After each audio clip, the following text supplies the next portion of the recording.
पिछले कुछ महीनों से घर में बढ़ते तनाव को देखते हुए महेंद्र जी ने दोनों बेटे और बहुओं को और बेटी अनीता को भी बुलाया, जो पिछले 6 महीनों से पति से लड़ झगड़ कर मायके में आकर रह रही थी।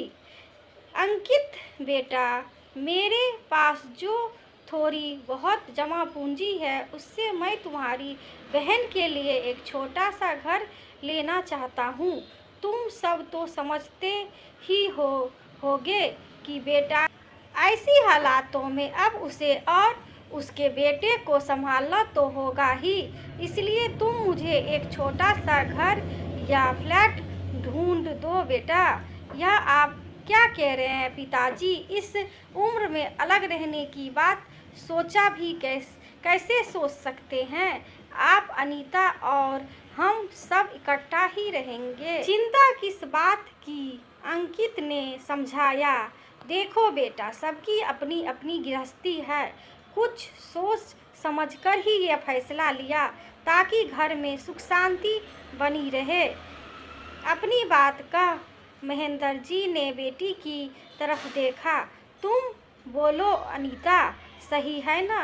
देख, इतना जान ले कि घर के सारे काम तेरे अपने बेटी की पढ़ाई, स्कूल से लाना छोड़ना सब तेरे जिम्मे रहेंगे।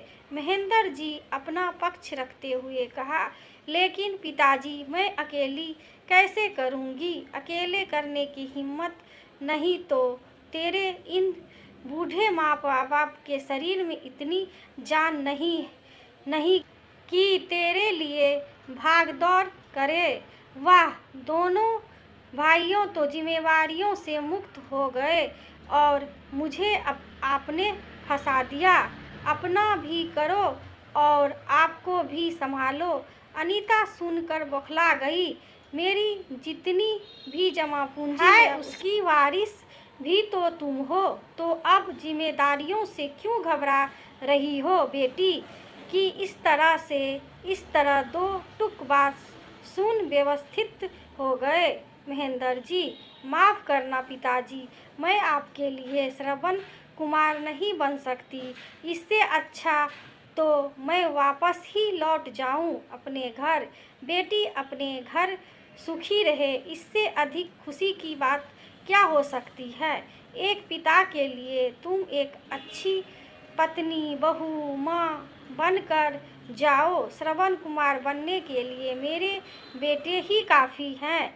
बेटों की तरफ सजल आँखों से देखते हुए महेंद्र जी ने बोलकर थके कदमों से अंदर कमरे में पत्नी के पास जाकर बैठ गए, जो आंखें बंद कर माला जाप रही थी। उसका हाथ थाम भीगे स्वर में कहा, तुम सही कहती थी शीला, हर बार कसूर बेटों का ही नहीं होता।